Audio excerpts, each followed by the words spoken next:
Bharatiya Janata party द्वारा Ajmer collector में धरना प्रदर्शन किया गया, जिसमें भारतीय जनता पार्टी के तमाम नेतागण मौजूद रहे। इन्होंने महामहिम राज्यपाल के नाम ज्ञापन कलेक्टर महोदय को सौंपा।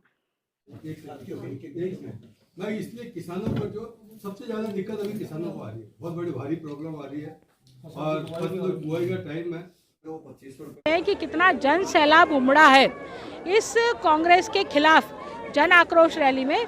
तो यही बताने के लिए हम सब लोग यहाँ एकत्रित हुए।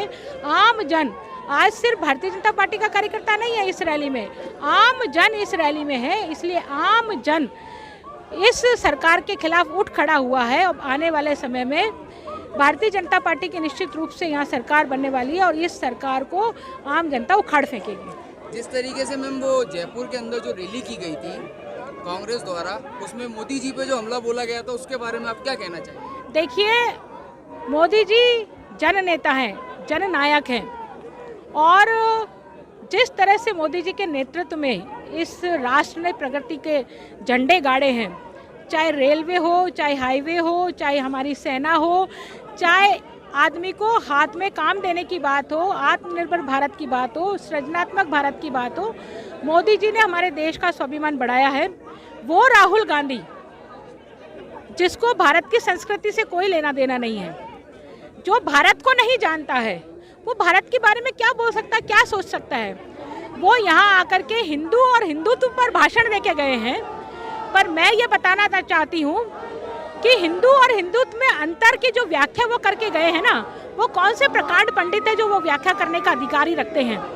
उनको ना तो हिंदू के बारे में कोई जानकारी है, ना वो हिंदुओं से कोई वास्ता रखते हैं।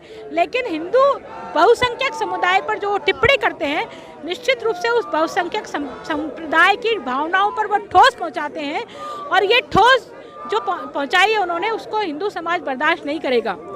जैसे पानी से शीतलता को हम दूर नहीं कर सकते, हम दीपक से प्रकाश को दूर नहीं कर सकते, हम आकाश से नक्षत्रों को दूर नहीं कर सकते, हम अग्नि की दफन को दूर नहीं कर सकते, वैसे हिंदुत्व से हिंदू को कैसे दूर कर सकते हैं। ये व्याख्या की गई है। मैं समझती हूँ कि उनको पढ़ने की जरूरत है, उनको और ज्ञान लेने की जरूरत है और उनको हिंदू जीवन पद्धति में अपना जीवन बिताना चाहिए ताकि वो हिंदू के बारे में सीख सके। भाषण देने से काम नहीं चलेगा।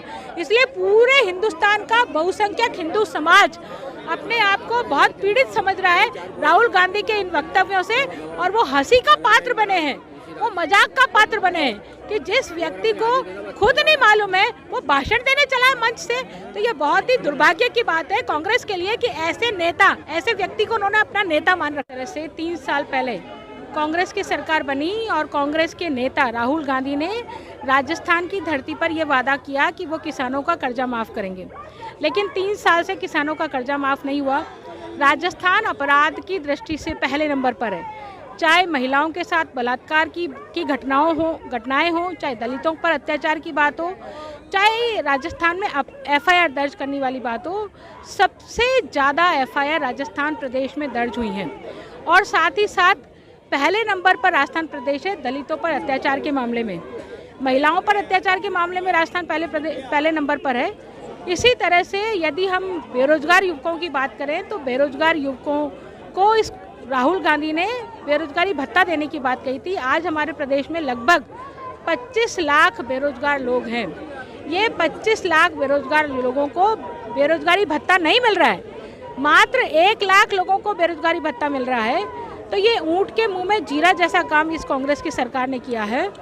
एक तरफ कांग्रेस जो है वो महंगाई विरोधी रैली निकालती है, दूसरी तरफ इसी कांग्रेस के शासन में 9 बार बिजली के दाम बढ़े हैं और इसी कांग्रेस के शासन में पूरे हिंदुस्तान भर की यदि तुलना की जाए तो राजस्थान में सबसे ज़्यादा पेट्रोल और डीजल पर वैट लगा हुआ है, सबसे ज़्यादा महंगाई है। ऐसी स्थिति में इस सरकार को महंगाई पर बोलने का अधिकार नहीं है।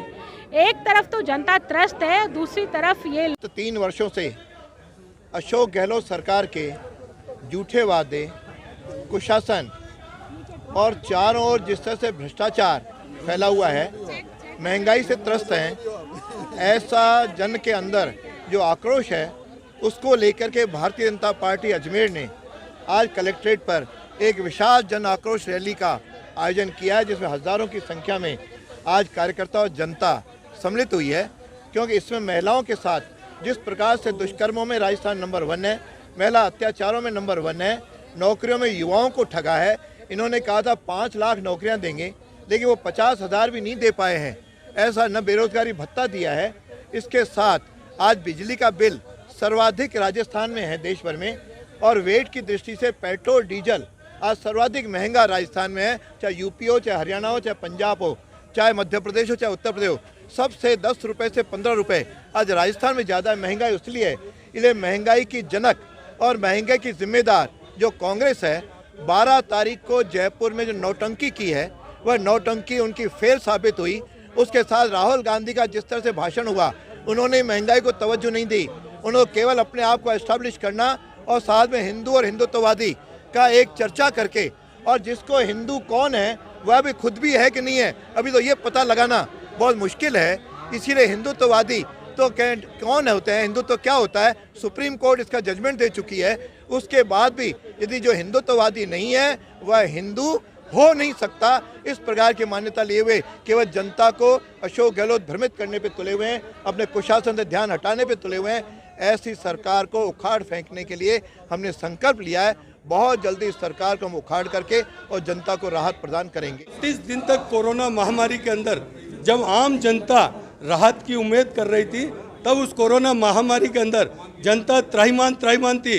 राहत तो दी नहीं, लेकिन राहत की बजाय उन्होंने बिजली में 9 बार रेटें बढ़ा करके जिस तरीके से जनता को मरने के लिए मजबूर किया, मैं समझता हूँ इससे ज़्यादा घिनौनी हरकत नहीं हो सकती है। और इस राजस्थान सरकार के इस कालखंड के अंदर, इस पूरे जिले के अंदर जो कानून व्यवस्था चौपट हुई है, कि जिस तरीके से खुलेआम डकैती, लूटपाट और तोहरा, वो एक शर्मनाक विषय है। इन सारे विषयों को लेकर और जो नगर पालिकाओं की, नगर परिषद की स्थिति, वो विषय भी हमने कलेक्टर साहब के सामने रखे हैं कि इन समस्याओं का निदान करें और इन पर और महामहिम राज्यपाल के नाम ज्ञापन देकर राज्यपाल महोदय से हमने आग्रह किया कि इस विषय को